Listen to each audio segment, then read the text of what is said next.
Hey everyone. This video I'm going to be talking a little bit more about my autism. Um, it's like I said on my channel, I'm autistic and I'm trying to get my channel to grow so I can show people that a diagnosis doesn't have to stop you from doing what you enjoy. You know, I was pretty late in life in getting tested. I was 27 when I was being tested, and then literally mere days after my 28th birthday, I tested, and they said you have Asperger's syndrome / high functioning autism. If you want to pronounce it Asperger's syndrome, I mean that's completely up to you. People have pronounced it Asperger's and Asperger's. Me personally, I pronounce it Asperger's. My biggest thing I remember growing up was social awkwardness. I had a lot of situations where I was very socially awkward. I wouldn't understand when people didn't want to talk to me. Didn't really want to talk about certain topics that I was interested in. Wouldn't understand it. Wouldn't see that. But that's neither here nor there. The other thing is, one of my when they told me that I had that yes, you have Asperger's syndrome, they said in certain areas you're higher functioning than some. In certain areas you have trouble. One of those, like I said, is social awkwardness, social cues. But the other one is intrusive negative thoughts.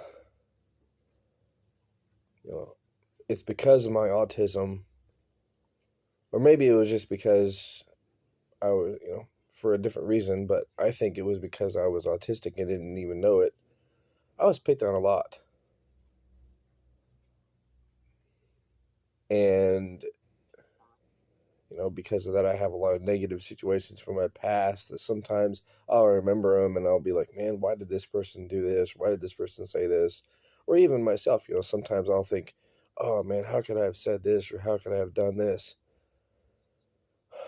But I try every day to live in the moment and, just keep moving forward.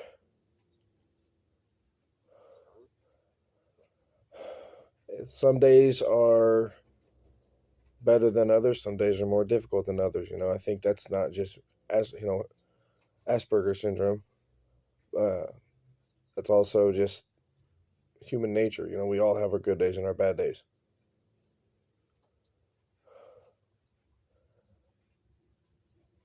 But there was, I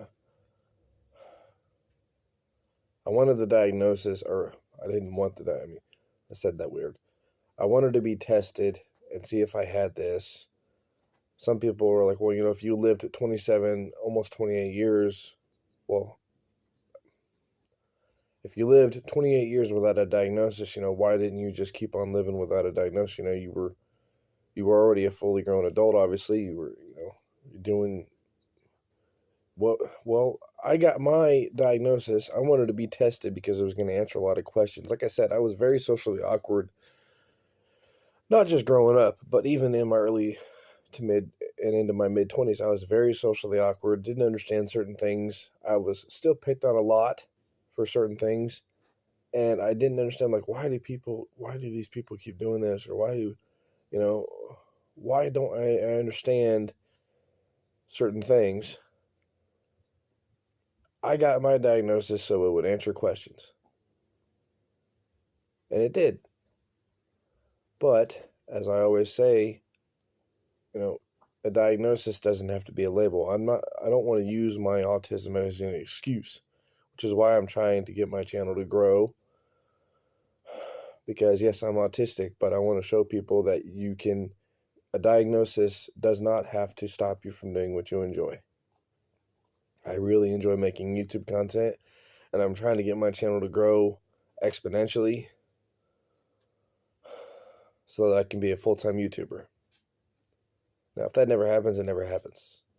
But that doesn't mean I can't have some fun along the way. And as always, if you're not subscribed, please subscribe to my channel.